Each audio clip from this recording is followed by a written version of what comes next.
श्रीनवदुर्गायै नमः। अथ देव्याः कवचं विनियोगः। ॐ अस्य श्री चण्डीकवचस्य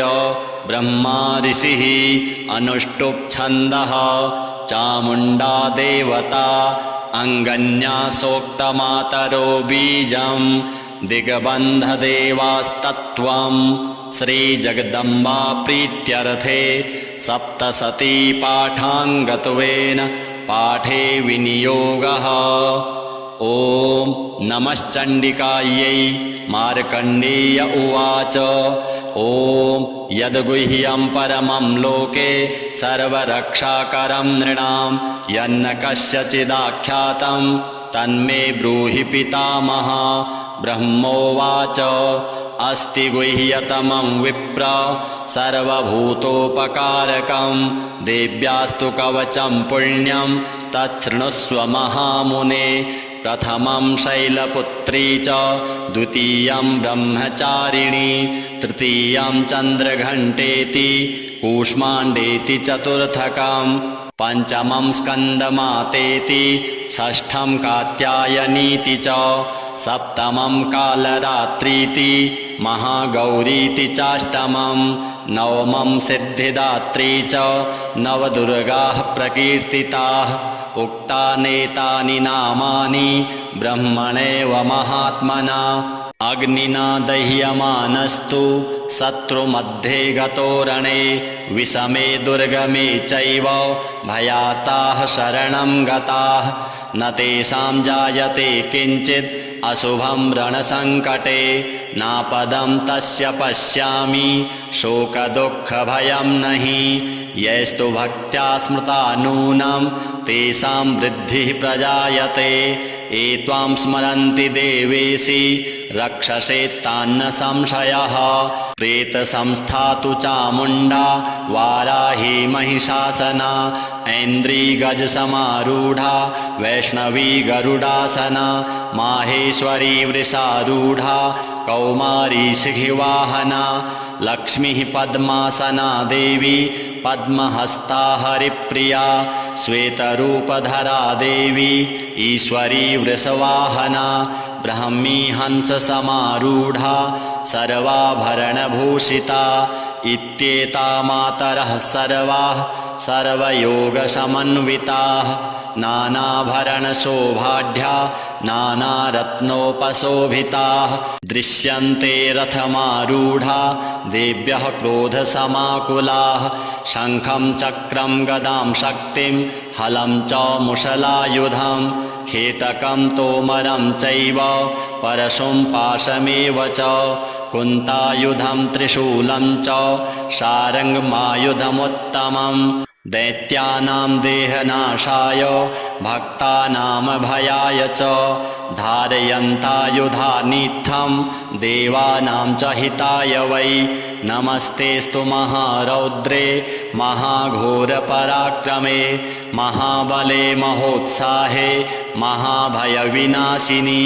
त्राहि मां देवि दुष्प्रेक्ष्ये शत्रूणां भयवर्धिनी। प्राच्यां रक्षतु मामेन्द्री आग्नेयाम् अग्निदेवता दक्षिणे वतु वाराही नैऋत्यां खड्गधारिणी प्रतीच्यां वारुणी रक्षेत् वायव्यां मृगवाहिनी उदीच्यां पातु कौमारी ऐशान्यां शूलधारिणी ऊर्ध्वं ब्रह्माणि मे रक्षेत् अधस्ताद्वैष्णवी तथा एवं दश दिशो रक्षेत् चामुण्डा शववाहना। जया मे चाग्रतः पातु विजया पातु पृष्ठतः अजिता वामपार्श्वे तु दक्षिणे चापराजिता शिखामुद्योतिनी रक्षेत् उमा मूर्ध्न्यवस्थिता मालाधरी ललाटे च भ्रुवौ रक्षेद्यशस्विनी त्रिनेत्रा च भ्रुवोर्मध्ये यमघण्टा च नासिके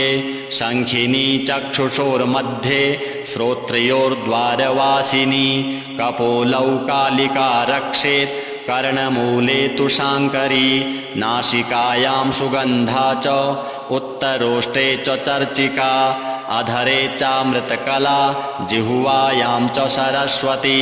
दन्तान् रक्षतु कौमारी कण्ठदेशे तु चण्डिका घण्टिकां चित्रघण्टा च महामाया च तालुके कामाक्षी चिबुकं रक्षेत् वाचं मे सर्वमङ्गला ग्रीवायां भद्रकाली च पृष्ठवंशे धनुर्धरी नीलग्रीवा बहिः कण्ठे नलिकां नलकूबरी स्कन्धयोः खड्गिनी रक्षेत् बाहुमे वज्रधारिणी हस्तयोर्दण्डिनी रक्षेत् अम्बिका चाङ्गुलीषु च नखाञ्छूलेश्वरी रक्षेत् कुक्षौ रक्षेत् कुलेश्वरी स्तनौ रक्षेन्महादेवी मनः शोकविनाशिनी हृदये ललिता देवी उदरे शूलधारिणी नाभौ च कामिनी रक्षेत् गुह्यं गुह्येश्वरी तथा पूतना कामिका मेढ्रं गुदे महिषवाहिनी कट्यां भगवती रक्षेत् जानुनी विन्ध्यवासिनी जङ्घे महाबला रक्षेत् सर्वकामप्रदायिनी गुल्फयोर्नारसिंही च पादपृष्ठे तु तैजसी पादाङ्गुलीषु श्रीरक्षेत् पादाधस्तलवासिनी नखान्दंष्ट्राकराली च केशाश्चैवोर्ध्वकेशिनी रोमकूपेषु कौबेरी त्वचं वागीश्वरी तथा रक्तमज्जावशामांशान् स्थितमेदांसि पार्वती अन्त्राणि कालरात्रिश्च पित्तं च मुकुटेश्वरी पद्मावती पद्मकोशे कफे चूडामणिस्तथा ज्वालामुखी नखज्वालाम् अभिद्या सर्वसन्धिषु शुक्रं ब्रह्माणि मे रक्षेत् छायां छत्रेश्वरी तथा अहङ्कारं मनोबुद्धिं रक्षेन्मे धर्मधारिणी प्राणापानौ तथा व्यानम् उदानं च समानकं वज्रहस्ता च मे रक्षेत् प्राणं कल्याणशोभना रसे रूपे च गन्धे च शब्दे स्पर्शे च योगिनी सत्त्वं रजस्तमश्चैव रक्षेन्नारायणी सदा आयुरक्षतु वाराही धर्मं रक्षतु वैष्णवी यशः कीर्तिं च लक्ष्मीं च धनं विद्यां च चक्रिणी गोत्रमिन्द्राणि मे रक्षेत् पशून्मे रक्ष चण्डिके पुत्रान् रक्षेन्महालक्ष्मीर्भार्यां रक्षतु भैरवी पन्थानं सुपथा रक्षेन् मार्गं क्षेमकरी तथा राजद्वारे महालक्ष्मीर्विजया सर्वतः स्थिता रक्षाहीनं तु यत्स्थानं वर्जितं कवचेन तु तत्सर्वं रक्ष मे देवी जयन्ती पापनाशिनी पदमेकं न गच्छेतु यदिच्छेच्छुभमात्मनः कवचेनावृतो नित्यं यत्र यत्रैव गच्छति तत्र तत्रार्थलाभश्च विजयः सार्वकामिकः यं यं चिन्तयते कामं तं तं प्राप्नोति निश्चितं परमैश्वर्यमतुलं प्राप्स्यते भूतले पुमान् निर्भयो जायते मर्त्यः सङ्ग्रामेष्वपराजितः त्रैलोक्ये तु भवेत् पूज्यः कवचेनावृतः पुमान् इदं तु देव्यः कवचं देवानामपि दुर्लभं यः पठेत् प्रयतो नित्यं त्रिसन्ध्यं श्रद्धयान्वितः दैवी कला भवेत् तस्य त्रैलोक्येष्वपराजितः जीवेद्वर्षशतं साग्रम् अपमृत्युविवर्जितः नश्यन्ति व्याधयः सर्वे लूता विस्फोटकादयः स्थावरं जङ्गमं चैव कृत्रिमं चापि यद्विषम् अभिचाराणि सर्वाणि मन्त्रयन्त्राणि भूतले भूचराः खेचराश्चैव जलजाश्चोपदेशिकाः सहजा कुलजा माला डाकिनी शाकिनी तथा अन्तरिक्षचरा घोरा डाकिन्यश्च महाबलाः ग्रहभूतपिशाचाश्च यक्षगन्धर्वराक्षसाः ब्रह्मराक्षसवेतालाः कूष्माण्डाभैरवादयः नश्यन्ति दर्शनात्तस्य कवचे हृदि संस्थिते मानोन्नतिर्भवेद्राज्ञस्तेजो वृद्धिकरं परं यशसा वर्धते सोऽपि कीर्तिमण्डितभूतले जपेत् सप्तशतीं चण्डीं कृत्वा तु कवचं पुरा यावद्भूमण्डलं धत्ते सशैलवनकाननं तावत्तिष्ठति मेदिन्यां सन्ततिः पुत्रपौत्रिकी देहान्ते परमं स्थानं यत्सुरैरपि दुर्लभं प्राप्नोति पुरुषो नित्यं महामायाप्रसादतः लभते परमं रूपं शिवेन सह मोदते। श्रीजगदम्बार्पणमस्तु। प्रथमं शैलपुत्री च द्वितीयं ब्रह्मचारिणी तृतीयं चन्द्रघण्टेति कूष्माण्डेति चतुर्थकं पंचमं स्कन्दमातेति षष्ठं कात्यायनीति च सप्तमं कालरात्रीति महागौरीति चाष्टमं नवमं सिद्धिदात्री च नवदुर्गाः प्रकीर्तिताः उक्तानेतानि नामानि ब्रह्मणेव महात्मना अग्निना दह्यमानस्तु शत्रुमध्ये गतो रणे विषमे दुर्गमे चैव भयार्ताः शरणं गताः न तेषां जायते किञ्चित् अशुभं रणसङ्कटे नापदं तस्य पश्यामि शोकदुःखभयं नहि यैस्तु भक्त्या स्मृता नूनं तेषां वृद्धिः प्रजायते ये त्वां स्मरन्ति देवेशि रक्षसे तान्न संशयः प्रेतसंस्था तु चामुण्डा वाराही महिषासना ऐन्द्री गजसमारूढा वैष्णवी गरुडासना माहेश्वरी वृषारूढा कौमारी शिखिवाहना लक्ष्मीः पद्मासना देवी पद्महस्ता हरिप्रिया श्वेतरूपधरा देवी ईश्वरी वृषवाहना ब्राह्मी हंससमारूढा सर्वाभरणभूषिता इत्येता मातरः सर्वाः सर्वयोगसमन्विताः नानाभरणशोभाढ्या नानारत्नोपशोभिताः दृश्यन्ते रथमारूढा देव्यः क्रोधसमाकुलाः शङ्खं चक्रं गदां शक्तिं हलं च मुशलायुधं खेटकं तोमरं चैव परशुं पाशमेव च कुन्तायुधं त्रिशूलं च शारङ्गमायुधमुत्तमं दैत्यानां देहनाशाय भक्तानां भयाय च धारयन्तायुधानीत्थं देवानां च हिताय वै नमस्तेस्तु महारौद्रे महाघोरपराक्रमे महाबले महोत्साहे महाभयविनाशिनी त्राहि मां देवि दुष्प्रेक्ष्ये शत्रूणां भयवर्धिनी प्राच्यां रक्षतु मामेन्द्री आग्नेयाम् अग्निदेवता दक्षिणे वतु वाराही नैऋत्यां खड्गधारिणी प्रतीच्यां वारुणी रक्षेत् वायव्यां मृगवाहिनी उदीच्यां पातु कौमारी ऐशान्यां शूलधारिणी ऊर्ध्वं ब्रह्माणि मे रक्षेत् अधस्ताद्वैष्णवी तथा एवं दश दिशो रक्षेत् चामुण्डा शववाहना जया मे चाग्रतः पातु विजया पातु पृष्ठतः अजिता वामपार्श्वे तु दक्षिणे चापराजिता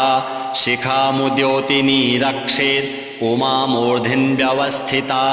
मालाधरी ललाटे च भ्रुवौ रक्षेद्यशस्विनी त्रिनेत्रा च भ्रुवोर्मध्ये यमघण्टा च नासिके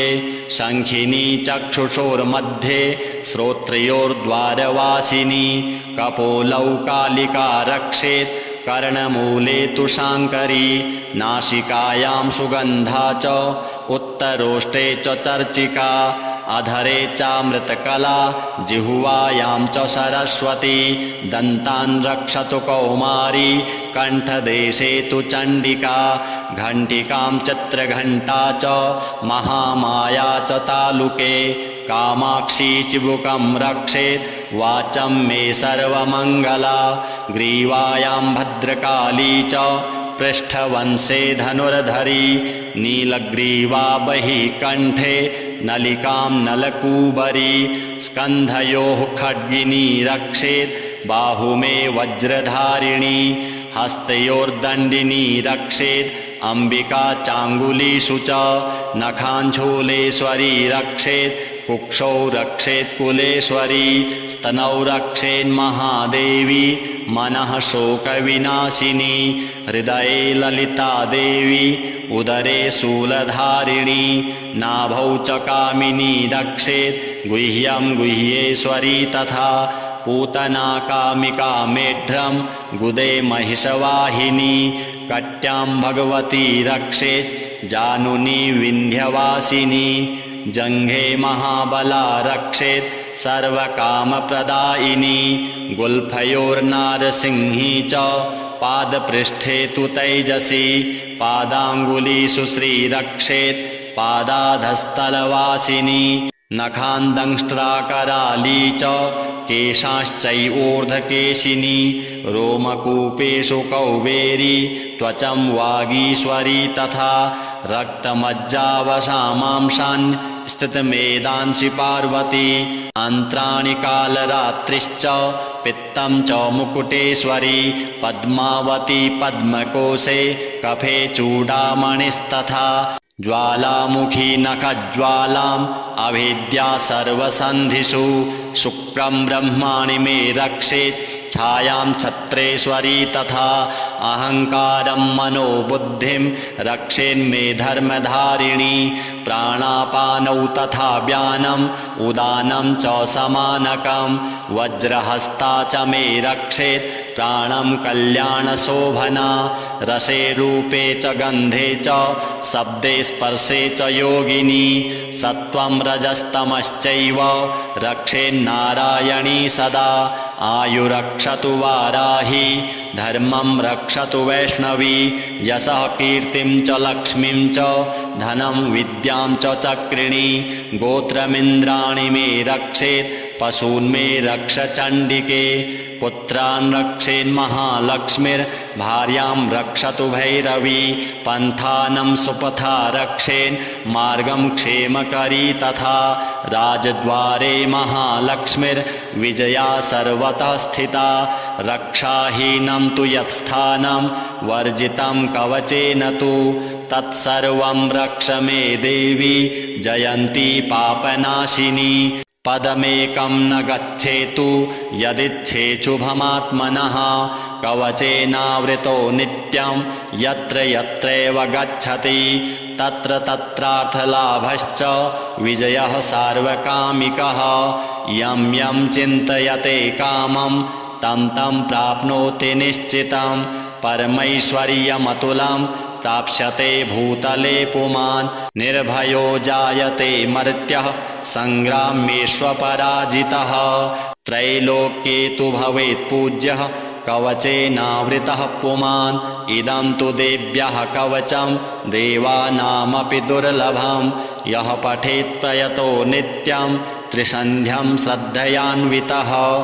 दैवी कला भवेत् तस्य त्रैलोक्येष्वपराजितः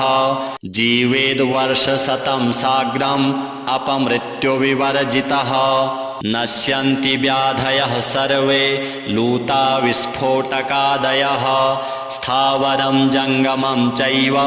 कृत्रिमं चापि यद्विषम् अभिचाराणि सर्वाणि मन्त्रयन्त्राणि भूतले भूचराः खेचराश्चैव जलजाश्चोपदेशिकाः सहजा कुलजा माला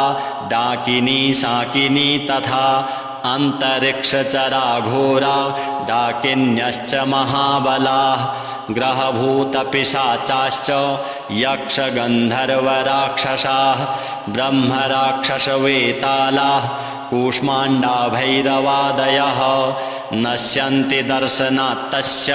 कवचे हृदि संस्थिते मानोन्नतिर्भवेद्राज्ञस्तेजो वृद्धिकरं परं यशसा वर्धते सोऽपि कीर्तिमण्डितभूतले जपेत् सप्तशतीं चण्डीं कृत्वा तु कवचं पुरा यावद्भूमण्डलं धत्ते सशैलवनकाननं तावत्तिष्ठति मेदिन्यां सन्ततिः पुत्रपौत्रिकी देहान्ते परमं स्थानं यत्सुरैरपि दुर्लभं प्राप्नोति पुरुषो नित्यं महामायाप्रसादतः लभते परमं रूपं शिवेन सह मोदते। श्रीजगदम्बार्पणमस्तु। प्रथमं शैलपुत्री च द्वितीयं ब्रह्मचारिणी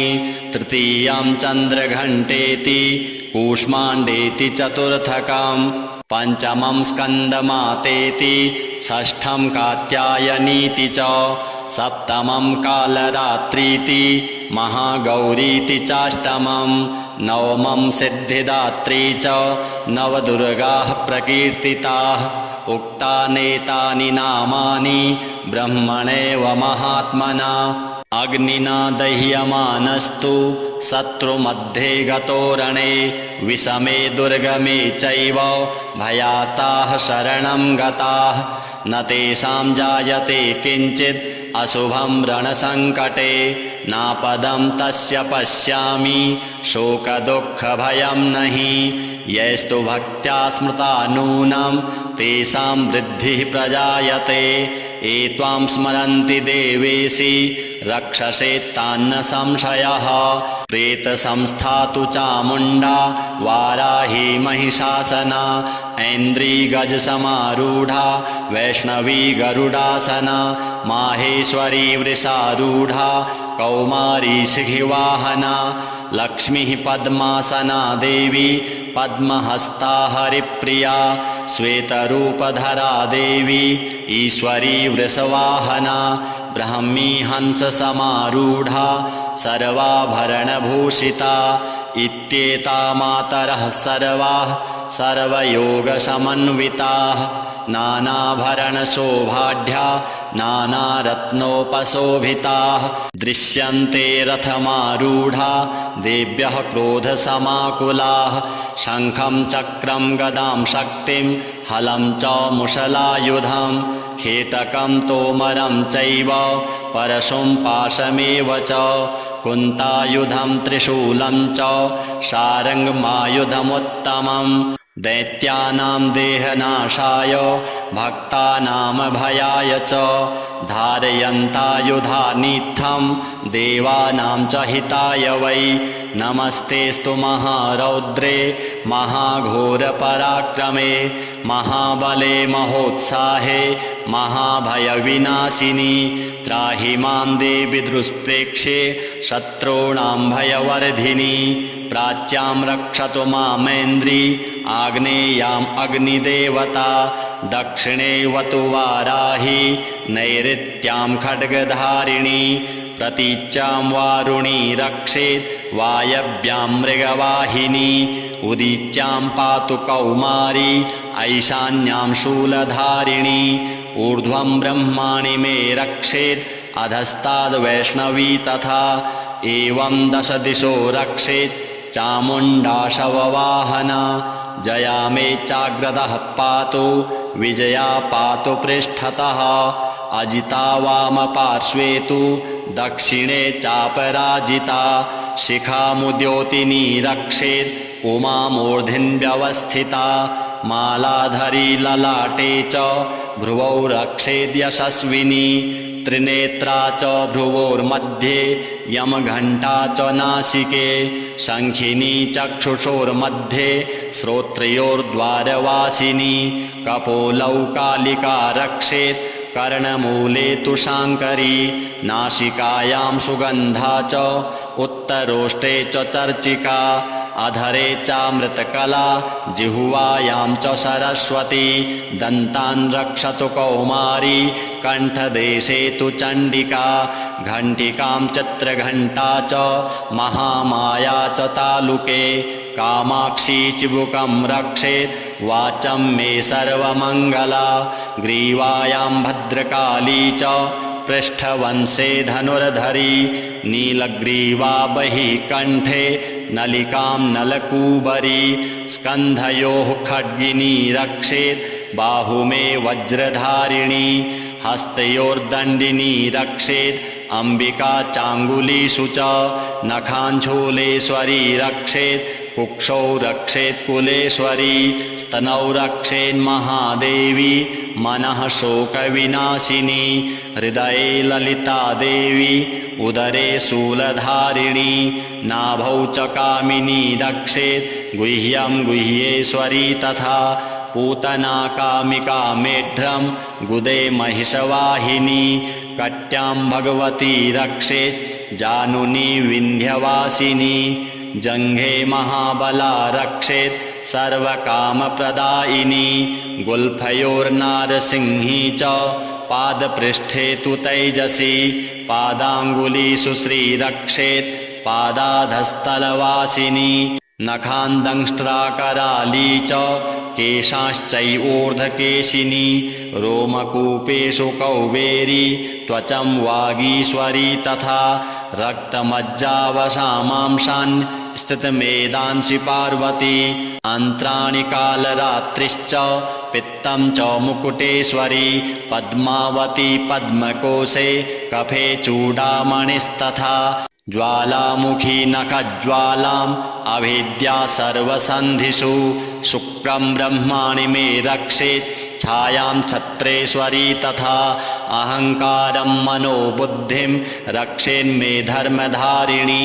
प्राणापानौ तथा व्यानम् उदानं च समानकं वज्रहस्ता च मे रक्षेत् प्राणं कल्याणशोभना रसे रूपे च गन्धे च शब्दे स्पर्शे च योगिनी सत्त्वं रजस्तमश्चैव रक्षेन्नारायणी सदा आयुरक्षतु वाराही धर्मं रक्षतु वैष्णवी यशः कीर्तिं च लक्ष्मीं च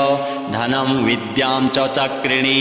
गोत्रमिन्द्राणि मे रक्षेत् पशून् मे रक्ष चण्डिके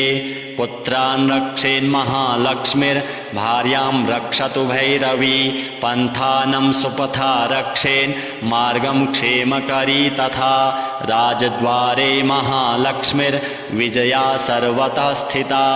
रक्षाहीनं तु यत्स्थानं वर्जितं कवचेन तु तत्सर्वं रक्ष मे देवी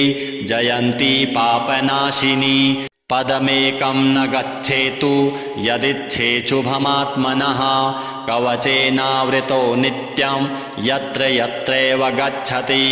तत्र तत्रार्थलाभश्च विजयः सार्वकामिकः यं यं चिन्तयते कामं तं तं प्राप्नोति निश्चितं परमैश्वर्यमतुलं प्राप्स्यते भूतले पुमान् निर्भयो जायते मर्त्यः संग्राम्येष्वपराजितः त्रैलोक्ये तु भवेत् पूज्यः कवचेनावृतः पुमान् इदं तु देव्यः कवचं देवानामपि दुर्लभं यः पठेत् प्रयतो नित्यं त्रिसन्ध्यं श्रद्धयान्वितः दैवी कला भवेत् तस्य त्रैलोक्येष्वपराजितः जीवेद्वर्षशतं साग्रम् अपमृत्युविवर्जितः नश्यन्ति व्याधयः सर्वे लूता विस्फोटकादयः स्थावरं जङ्गमं चैव कृत्रिमं चापि यद्विषम् अभिचाराणि सर्वाणि मन्त्रयन्त्राणि भूतले भूचराः खेचराश्चैव जलजाश्चोपदेशिकाः सहजा कुलजा माला डाकिनी शाकिनी तथा अन्तरिक्षचरा घोरा डाकिन्यश्च महाबलाः ग्रहभूतपिशाचाश्च यक्षगन्धर्वराक्षसाः ब्रह्मराक्षसवेतालाः कूष्माण्डा भैरवादयः नश्यन्ति दर्शनात् तस्य कवचे हृदि संस्थिते मानोन्नतिर्भवेद्राज्ञस्तेजो वृद्धिकरं परं यशसा वर्धते सोऽपि कीर्तिमण्डितभूतले जपेत् सप्तशतीं चण्डीं कृत्वा तु कवचं पुरा यावद्भूमण्डलं धत्ते सशैलवनकाननं तावत्तिष्ठति मेदिन्यां सन्ततिः पुत्रपौत्रिकी देहान्ते परमं स्थानं यत्सुरैरपि दुर्लभं प्राप्नोति पुरुषो नित्यं महामायाप्रसादतः लभते परमं रूपं शिवेन सह मोदते। श्रीजगदम्बार्पणमस्तु। प्रथमं शैलपुत्री च द्वितीयं ब्रह्मचारिणी तृतीयं चन्द्रघण्टेति कूष्माण्डेति चतुर्थकं पंचमं स्कन्दमातेति षष्ठं कात्यायनीति च सप्तमं कालरात्रीति महागौरीति चाष्टमं नवमं सिद्धिदात्री च नवदुर्गाः प्रकीर्तिताः उक्तानेतानि नामानि ब्रह्मणेव महात्मना अग्निना दह्यमानस्तु शत्रुमध्ये गतोरणे विषमे दुर्गमे चैव भयार्ताः शरणं गताः न तेषां जायते किञ्चित् अशुभं रणसङ्कटे नापदं तस्य पश्यामि शोकदुःखभयं नहि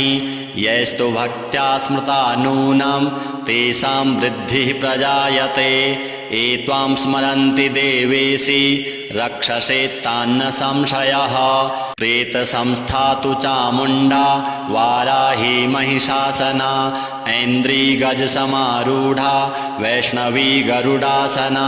माहेश्वरी वृषारूढा कौमारी सिंहवाहना लक्ष्मीः पद्मासना देवी पद्महस्ता हरिप्रिया श्वेतरूपधरा देवी ईश्वरी वृषवाहना ब्राह्मी हंससमारूढा सर्वाभरणभूषिता इत्येता मातरः सर्वाः सर्वयोगसमन्विताः नानाभरणशोभाढ्या नानारत्नोपशोभिताः दृश्यन्ते रथमारूढा देव्यः क्रोधसमाकुलाः शङ्खं चक्रं गदां शक्तिं हलं च मुशलायुधं खेटकं तोमरं चैव परशुं पाशमेव च कुन्तायुधं त्रिशूलं च शारङ्गमायुधमुत्तमं दैत्यानां देहनाशाय भक्तानां भयाय च धारयन्तायुधानीत्थं देवानां च हिताय वै नमस्तेस्तु महारौद्रे महाघोरपराक्रमे महाबले महोत्साहे महाभयविनाशिनी त्राहि मां देवि दुष्प्रेक्षे शत्रूणां भयवर्धिनी प्राच्यां रक्षतु मामेन्द्री आग्नेयाम् अग्निदेवता दक्षिणे वतु वाराही नैऋत्यां खड्गधारिणी प्रतीच्यां वारुणी रक्षेत् वायव्यां मृगवाहिनी उदीच्यां पातु कौमारी ऐशान्यां शूलधारिणी ऊर्ध्वं ब्रह्माणि मे रक्षेत् अधस्ताद् वैष्णवी तथा एवं दश दिशो रक्षेत् चामुण्डा शववाहना जया मे चाग्रतः पातु विजया पातु पृष्ठतः अजिता वामपार्श्वे तु दक्षिणे चापराजिता शिखामुद्योतिनी रक्षेत् उमा मूर्ध्न्यवस्थिता मालाधरी ललाटे च भ्रुवौ रक्षेद्यशस्विनी त्रिनेत्रा च भ्रुवोर्मध्ये यमघण्टा च नासिके शङ्खिनी चक्षुषोर्मध्ये श्रोत्रयोर्द्वारवासिनी कपोलौ कालिका रक्षेत् कर्णमूले तु शाङ्करी नासिकायां सुगन्धा च उत्तरोष्टे च चर्चिका अधरे चामृतकला जिह्वायां च सरस्वती दन्तान् रक्षतु कौमारी कण्ठदेशे तु चण्डिका घण्टिकां चित्रघण्टा च महामाया च तालुके कामाक्षी चिबुकं रक्षेत् वाचं मे सर्वमङ्गला ग्रीवायां भद्रकाली च पृष्ठवंशे धनुर्धरी नीलग्रीवा बहिः कण्ठे नलिकां नलकूबरी स्कन्धयोः खड्गिनी रक्षेत् बाहुमे वज्रधारिणी हस्तयोर्दण्डिनी रक्षेत् अम्बिका चाङ्गुलीषु च नखाञ्छूलेश्वरी रक्षेत् कुक्षौ रक्षेत् कुलेश्वरी स्तनौ रक्षेन्महादेवी मनः शोकविनाशिनी हृदये ललिता देवी उदरे शूलधारिणी नाभौ च कामिनी रक्षेत् गुह्यं गुह्येश्वरी तथा पूतना कामिका मेढ्रं गुदे महिषवाहिनी कट्यां भगवती रक्षेत् जानुनी विन्ध्यवासिनी जङ्घे महाबला रक्षेत् सर्वकामप्रदायिनी गुल्फयोर्नारसिंही च पादपृष्ठे तु तैजसी पादाङ्गुलीषु श्रीरक्षेत् पादाधस्तलवासिनी नखान्दंष्ट्राकराली च केशाश्चैवोर्ध्वकेशिनी रोमकूपेषु कौबेरी त्वचं वागीश्वरी तथा रक्तमज्जावशामांशान् स्थितमेदांसि पार्वती अन्त्राणि कालरात्रिश्च पित्तं च मुकुटेश्वरी पद्मावती पद्मकोशे कफे चूडामणिस्तथा ज्वालामुखी नखज्वालाम् अभिद्या सर्वसन्धिषु शुक्रं ब्रह्माणि मे रक्षेत् छायां छत्रेश्वरी तथा अहङ्कारं मनोबुद्धिं रक्षेन्मे धर्मधारिणी प्राणापानौ तथा व्यानम् उदानं च समानकं वज्रहस्ता च मे रक्षेत् प्राणं कल्याणशोभना रसे रूपे च गन्धे च शब्दे स्पर्शे च योगिनी सत्वं रजस्तमश्चैव रक्षेन्नारायणी सदा आयुरक्षतु वाराही धर्मं रक्षतु वैष्णवी यशः कीर्तिं च लक्ष्मीं च धनं विद्यां च चक्रिणी गोत्रमिन्द्राणि मे रक्षेत् पशून् मे रक्ष चण्डिके पुत्रान् रक्षेन्महालक्ष्मीर्भार्यां रक्षतु भैरवी पन्थानं सुपथा रक्षेन् मार्गं क्षेमकरी तथा राजद्वारे महालक्ष्मीर्विजया सर्वतः स्थिता रक्षाहीनं तु यत्स्थानं वर्जितं कवचेन तु तत्सर्वं रक्ष मे देवी जयन्ती पापनाशिनी पदमेकं न गच्छेतु यदिच्छेच्छुभमात्मनः कवचेनावृतो नित्यं यत्र यत्रैव गच्छति तत्र तत्रार्थलाभश्च विजयः सार्वकामिकः यं यं चिन्तयते कामं तं तं प्राप्नोति निश्चितं परमैश्वर्यमतुलं प्राप्स्यते भूतले पुमान् निर्भयो जायते मर्त्यः संग्राम्येष्वपराजितः त्रैलोक्ये तु भवेत् पूज्यः कवचेनावृतः पुमान् इदं तु देव्यः कवचं देवानामपि दुर्लभं यः पठेत् प्रयतो नित्यं त्रिसन्ध्यं श्रद्धयान्वितः दैवी कला भवेत् तस्य त्रैलोक्येष्वपराजितः जीवेद्वर्षशतं साग्रम् अपमृत्युविवर्जितः नश्यन्ति व्याधयः सर्वे लूता विस्फोटकादयः स्थावरं जङ्गमं चैव कृत्रिमं चापि यद्विषम् अभिचाराणि सर्वाणि मन्त्रयन्त्राणि भूतले भूचराः खेचराश्चैव जलजाश्चोपदेशिकाः सहजा कुलजा माला डाकिनी शाकिनी तथा अन्तरिक्षचरा घोरा डाकिन्यश्च महाबलाः ग्रहभूतपिशाचाश्च यक्षगन्धर्वराक्षसाः ब्रह्मराक्षसवेतालाः कूष्माण्डा भैरवादयः नश्यन्ति दर्शनात् तस्य कवचे हृदि संस्थिते मानोन्नतिर्भवेद्राज्ञस्तेजो वृद्धिकरं परं यशसा वर्धते सोऽपि कीर्तिमण्डितभूतले जपेत् सप्तशतीं चण्डीं कृत्वा तु कवचं पुरा यावद्भूमण्डलं धत्ते सशैलवनकाननं तावत्तिष्ठति मेदिन्यां सन्ततिः पुत्रपौत्रिकी देहान्ते परमं स्थानं यत्सुरैरपि दुर्लभं प्राप्नोति पुरुषो नित्यं महामायाप्रसादतः लभते परमं रूपं शिवेन सह मोदते। श्रीजगदम्बार्पणमस्तु। प्रथमं शैलपुत्री च द्वितीयं ब्रह्मचारिणी तृतीयं चन्द्रघण्टेति कूष्माण्डेति चतुर्थकं पंचमं स्कन्दमातेति षष्ठं कात्यायनीति च सप्तमं कालरात्रीति महागौरीति चाष्टमं नवमं सिद्धिदात्री च नवदुर्गाः प्रकीर्तिताः उक्तानेतानि नामानि ब्रह्मणेव महात्मना अग्निना दह्यमानस्तु शत्रुमध्ये गतो रणे विषमे दुर्गमे चैव भयार्ताः शरणं गताः न तेषां जायते किञ्चित् अशुभं रणसङ्कटे नापदं तस्य पश्यामि शोकदुःखभयं नहि यैस्तु भक्त्या स्मृता नूनं तेषां वृद्धिः प्रजायते ये त्वां स्मरन्ति देवेशि रक्षसे तान्न संशयः प्रेतसंस्था तु चामुण्डा वाराही महिषासना ऐन्द्री गजसमारूढा वैष्णवी गरुडासना माहेश्वरी वृषारूढा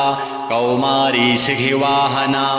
लक्ष्मीः पद्मासना देवी पद्महस्ता हरिप्रिया श्वेतरूपधरा देवी ईश्वरी वृषवाहना ब्राह्मी हंससमारूढा सर्वाभरणभूषिता इत्येता मातरः सर्वाः सर्वयोगसमन्विताः नानाभरणशोभाढ्या नानारत्नोपशोभिताः दृश्यन्ते रथमारूढा देव्यः क्रोधसमाकुलाः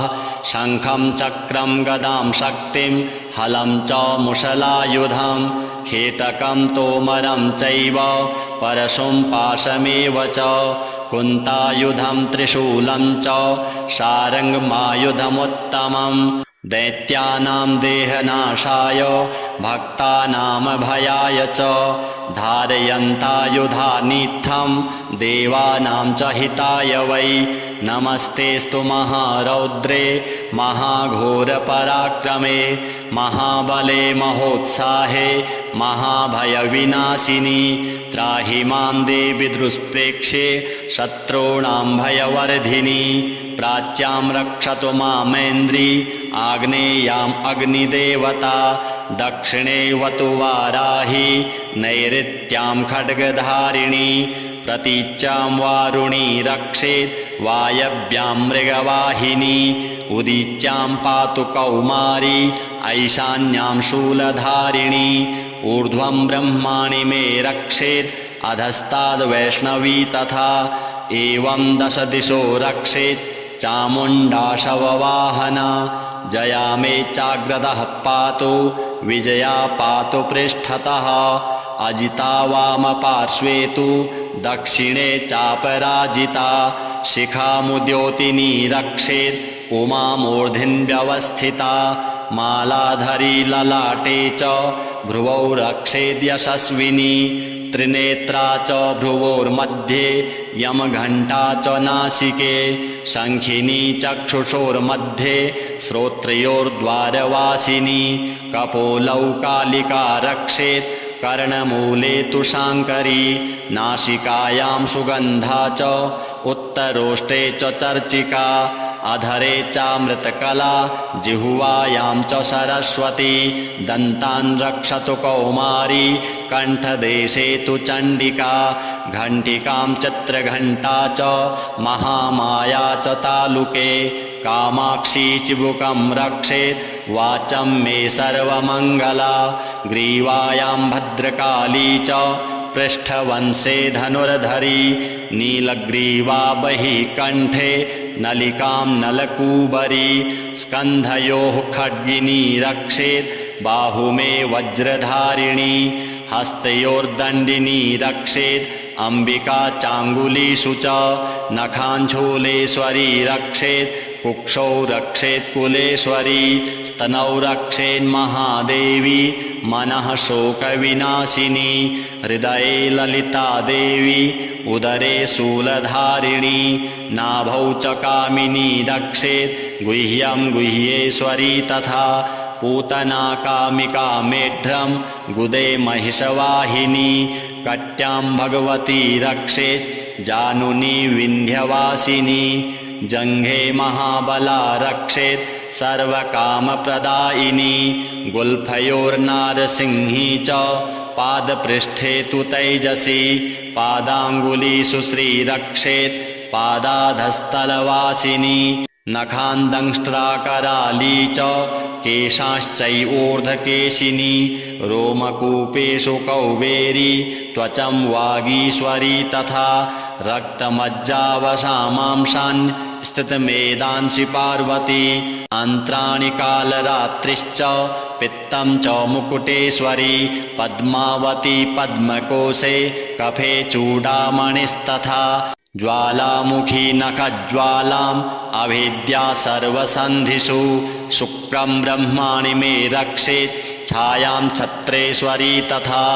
अहङ्कारं मनोबुद्धिं रक्षेन्मे धर्मधारिणी प्राणापानौ तथा व्यानम् उदानं च समानकं वज्रहस्ता च मे रक्षेत् प्राणं कल्याणशोभना रसे रूपे च गन्धे च शब्दे स्पर्शे च योगिनी सत्त्वं रजस्तमश्चैव रक्षेन्नारायणी सदा आयुरक्षतु वाराही धर्मं रक्षतु वैष्णवी यशः कीर्तिं च लक्ष्मीं च धनं विद्यां च चक्रिणी गोत्रमिन्द्राणि मे रक्षेत् पशून्मे रक्ष चण्डिके पुत्रान् रक्षेन्महालक्ष्मीर्भार्यां रक्षतु भैरवी पन्थानं सुपथा रक्षेन् मार्गं क्षेमकरी तथा राजद्वारे महालक्ष्मीर्विजया सर्वतः स्थिता रक्षाहीनं तु यत्स्थानं वर्जितं कवचेन तु तत्सर्वं रक्ष मे देवी जयन्ती पापनाशिनी पदमेकं न गच्छेतु यदिच्छेच्छुभमात्मनः कवचेनावृतो नित्यं यत्र यत्रैव गच्छति तत्र तत्रार्थलाभश्च विजयः सार्वकामिकः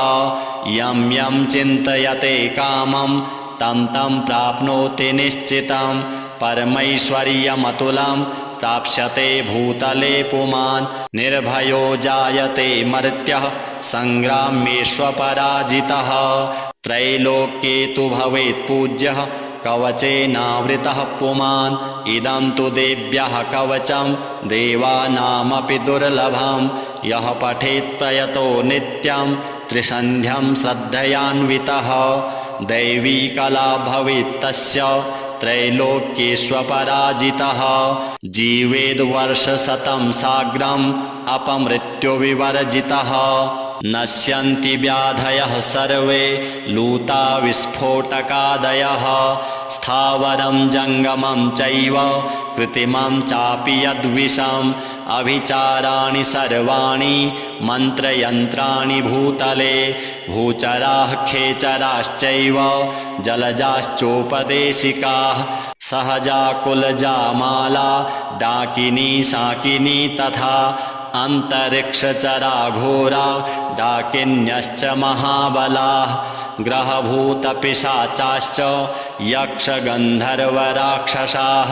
ब्रह्मराक्षसवेतालाः कूष्माण्डा भैरवादयः नश्यन्ति दर्शनात् तस्य कवचे हृदि संस्थिते मानोन्नतिर्भवेद्राज्ञस्तेजो वृद्धिकरं परं यशसा वर्धते सोऽपि कीर्तिमण्डितभूतले जपेत् सप्तशतीं चण्डीं कृत्वा तु कवचं पुरा यावद्भूमण्डलं धत्ते सशैलवनकाननं तावत्तिष्ठति मेदिन्यां सन्ततिः पुत्रपौत्रिकी देहान्ते परमं स्थानं यत्सुरैरपि दुर्लभं प्राप्नोति पुरुषो नित्यं महामाया प्रसादतः लभते परमं रूपं शिवेन सह मोदते। श्रीजगदम्बार्पणमस्तु।